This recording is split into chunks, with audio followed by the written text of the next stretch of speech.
billed himself as the Dragon Slayer, and in fact ITV, the commercial channel over here in the United Kingdom, virtually built a programme around Prince Harry's, one-man crusade against taking on the British media. In that programme, all about taking on the media and the press, he sat down opposite a journalist and basically said it would have been very easy for him to walk away, but now it was a personal thing, not just for him, but for his family. But many people are obviously suggesting that with a six-figure sum on offer, money talks. But what's the true story behind this sudden reversal of decision? As ever, let me explain. Morning, good to see you. Thank you so much as ever for your time. Lovely to have your company here in the very heart of London. We'll have a lovely wave. I hope you're keeping well, whatever you're doing. Do keep safe. Do keep warm if you are in the United Kingdom or anywhere in the world, of course, which is having a bit of a chilly spell, unlike Australia, I believe. Thank you, Australia. Always good to know you're basking in heat, isn't it? Now, this particular person is basking, some might say, in, unglorified success, because Prince Harry, as you know, made a huge song and dance about taking the British media to court.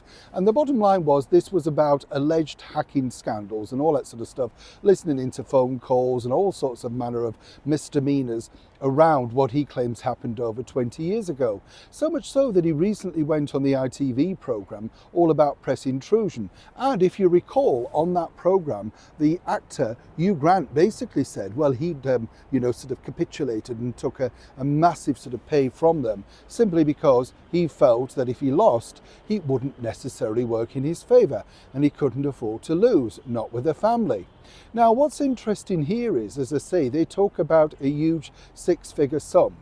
Yes, in principle, right? That six-figure sum will be rapidly diminished simply because of the lawyer's time and some might say wasted effort in organising this particular situation getting to court. And let's not forget there was an opportunity over a year ago for Prince Harry to settle this case. So what's the sort of PR spin on the reason for this?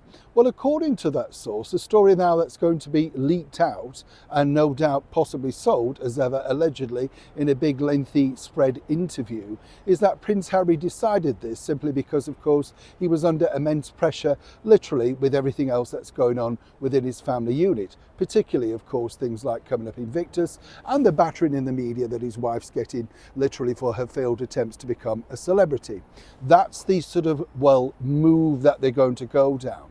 The other side of the coin, I've been told from an excellent source, is that Harry and his team, as ever allegedly, knew they didn't have a very strong case. But if they pushed it forward enough, they could be for, a payout. And the reason why the newspapers simply pay out is, in fact, it's cheaper in the long run. What will happen is there will be mass redundancies at this media organisation to pay for that big payout. Even though they say they won't, along the line, they will. But the bigger picture now is for Harry, and this is going to be very interesting, because when that same organisation paid out to His Royal Highness, the Prince of Wales, Prince William, which was close to £1 million at the time, he donated all of it to charity and another portion to Harry's Invictus Games, which, as I pointed out numerous times, he failed to mention when, of course, he was interviewed by Oprah Winfrey and everybody else. It just didn't necessarily resonate with him. You get the picture. So while people are saying Harry's, the Slayer, he's won, that's the sort of PR spin that they will give you, not at all. Now, how rich will Harry be? Well, if it's a six-figure sum, you could look around about 2 figures. And when you consider that also, it's a good effort. It isn't necessarily a win.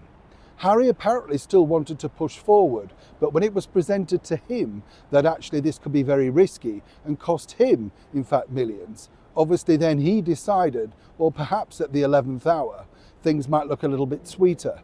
But either way, this is not going to play out well, particularly now if he moans about press intrusion.